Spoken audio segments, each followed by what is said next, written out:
4 Little Engines.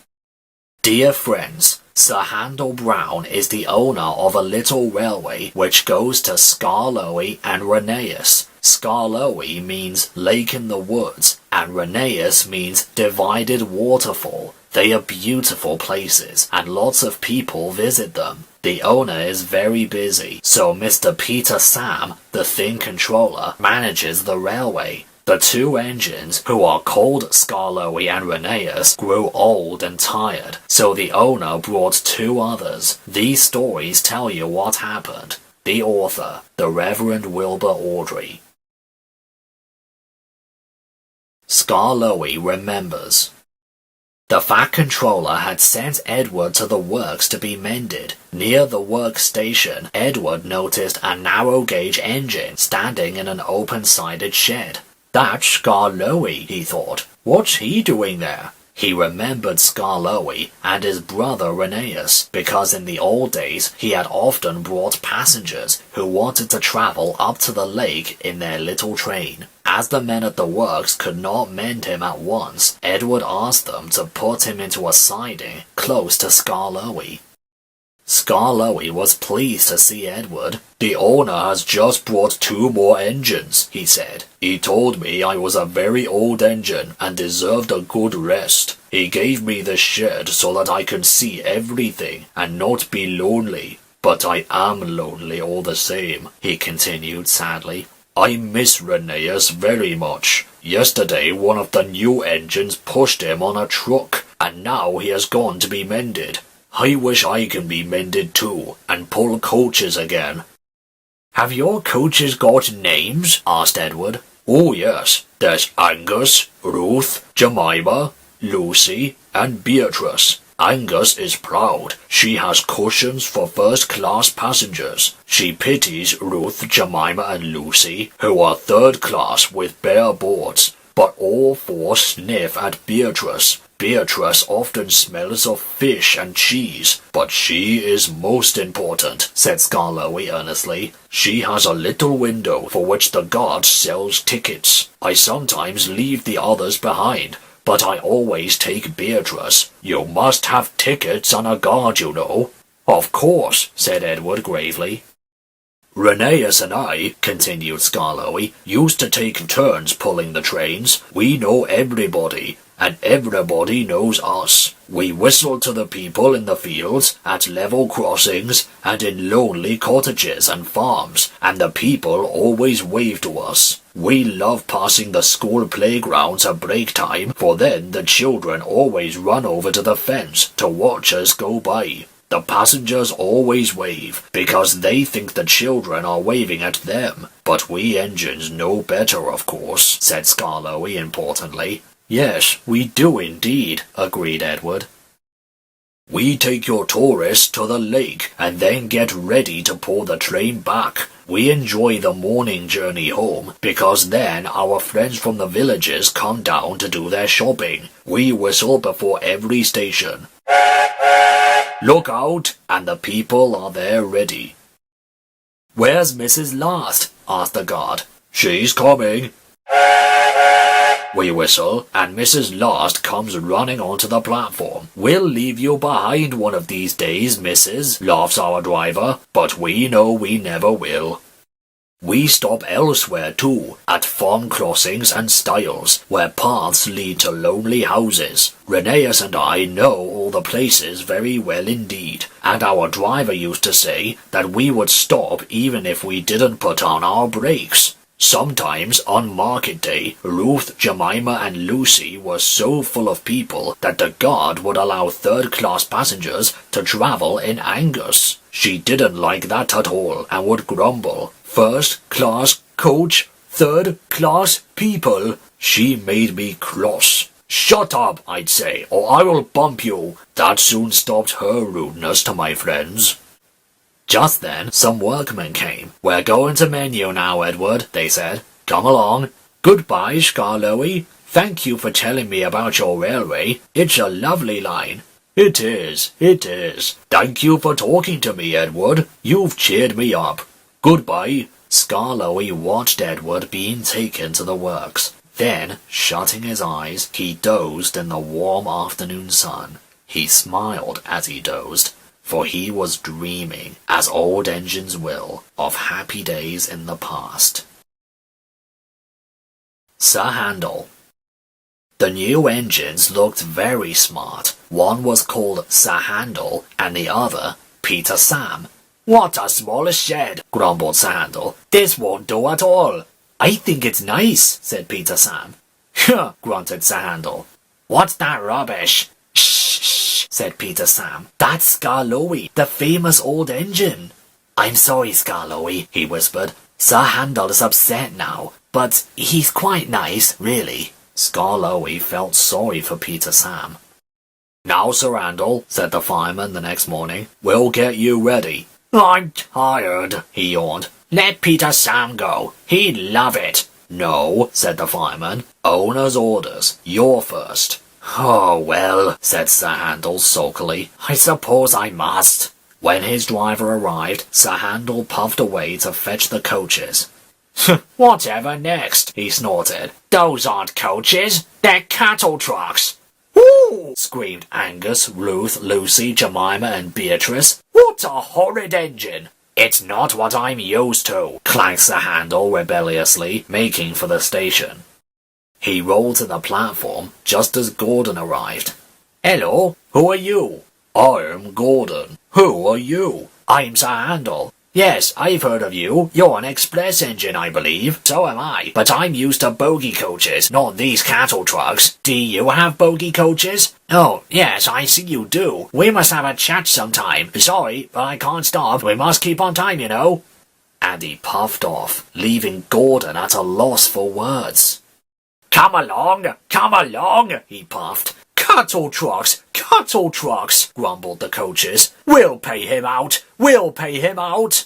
Presently they stopped at a station. The line curved here and began to climb. It was not very steep, but the day was misty, and the rails were slippery. Hold back, whispered Angus to Ruth. Hold back, whispered Ruth to Jemima. Hold back, whispered Jemima to Lucy. Hold back, whispered Lucy to Beatrice. And they giggled as the handle started and their couplings tightened.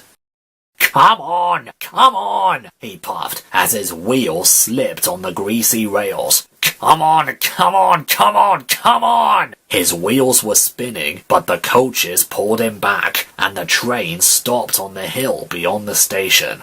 I can do it, he grumbled. I'm used to sensible bogie coaches, but not bumpy cattle trucks. The guard came up. I think these coaches are up to something, he told the driver. So they decided to bring the train back down to a level part of the line to give Sir Handel a good start. The guard helped the fireman put sand on the rails, and Sir Handel made a tremendous effort. The coaches tried hard to drag him back, but he puffed and pulled so hard that they were soon over the top and away on their journey. The Thing Controller was severe with Sir Handel that night. You are a troublesome engine, he said. You are rude, conceited, and much too big for your wheels. Next time I shall punish you severely. Sir Handel was impressed and behaved well for several days. Then one morning he took the train to the top station. He was cross. It was Peter Sam's turn, but the Thing Controller had made him go instead. We'll leave the coaches here, said his driver, and fetch some trucks from the quarry. Trucks? Snorted Sir Handel. Trucks? Yes, his driver repeated. Trucks. Sir Handel jerked forward. I won't, he muttered. So there. He lurched, bumped, and stopped. His driver and fireman got out. Told you, said Sir Handel triumphantly. He had pushed the rails apart and settled down between them. They telephoned the Thing Controller. He came up at once with Peter Sam and brought some workmen in a truck. Then he and the fireman took Peter Sam home with the coaches, while the driver and workmen put Sir Handel back on the rails. Sir Handel didn't feel so pleased with himself when he crawled home and found the Thing Controller waiting for him. "You're a very naughty engine," he said sternly. "You will stay in the shed until I can trust you to behave." Peter Sam and the refreshment lady. As the handle was shut up, Peter Sam had to run the line. He was excited, and the fireman found it hard to get him ready. "Sober up, can't you?" he growled.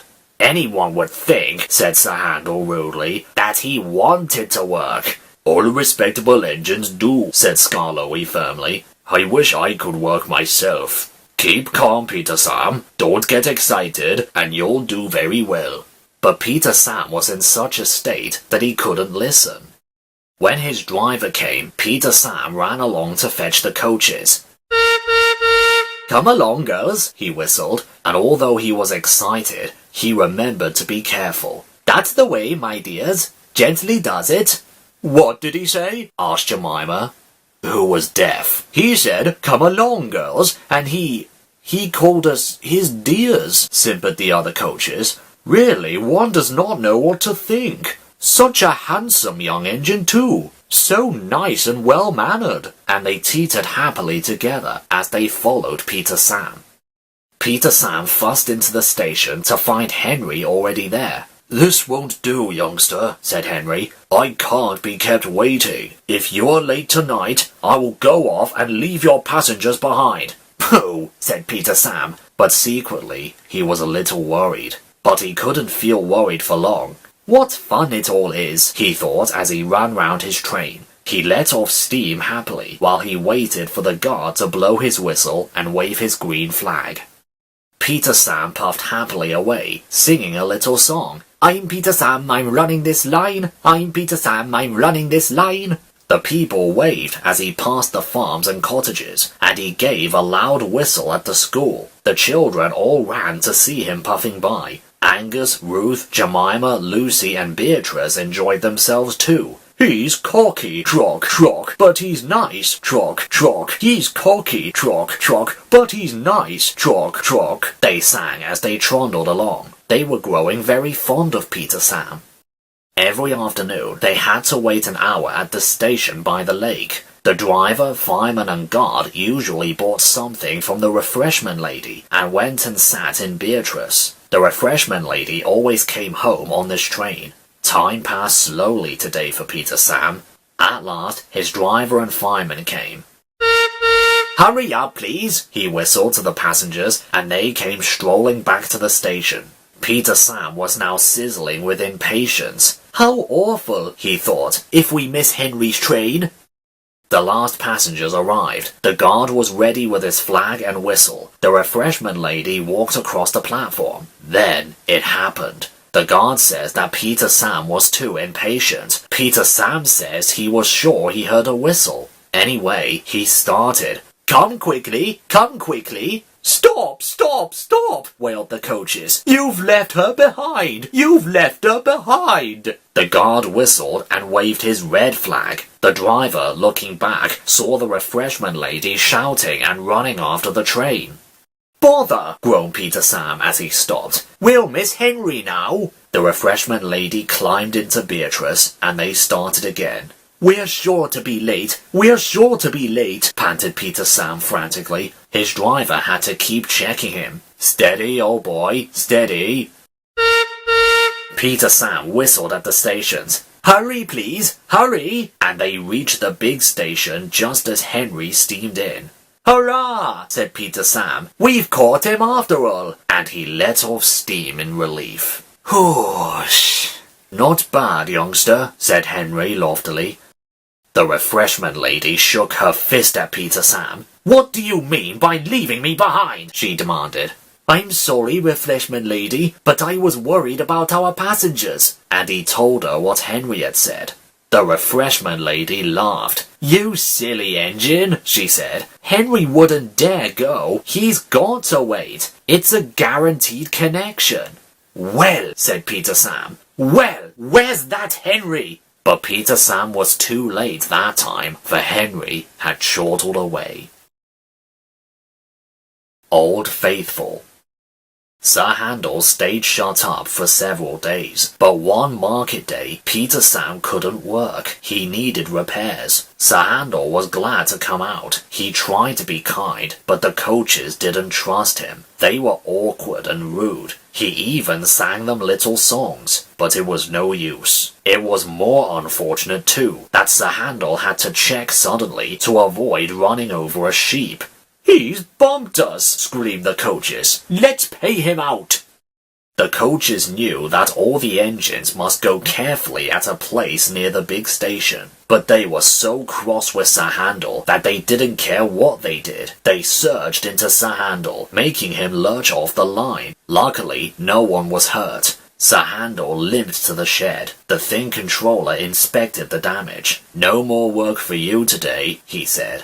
"Bother those coaches. We must take the village people home and fetch the tourists, all without an engine." "What about me, sir?" said a voice. "SKARLOEY," he exclaimed. "Can you do it?" "I'll try," answered the old engine. The coaches stood at the platform. SKARLOEY advanced on them, hissing crossly. "I am ashamed of you," he scolded. "Such behavior! You might have hurt your passengers! On market day, too!" "We're sorry, SKARLOEY. We didn't think. It's that Sir Handel. He's—" "No tales," said SKARLOEY firmly. "I won't have it. And don't you dare try your tricks on me." "No, SKARLOEY. Of course not, SKARLOEY," quivered the coaches meekly. SKARLOEY might be old and have dirty paint, but he was certainly an engine who would stand no nonsense. His friends crowded round, and the guard had to shoo them away before they could start. SKARLOEY felt happy. He remembered all the gates and stiles where he had to stop, and whistled to his friends. The sun shone, the rails were dry. "This is lovely," he thought. But presently they began to climb, and he felt short on steam. "Bother my tubes," he panted. "Take your time, old boy," soothed his driver. I'll manage, he wheezed, and pausing for breath at the stations, he gallantly struggled along. After a rest at the top station, SKARLOEY was ready to start. It'll be better downhill, he thought.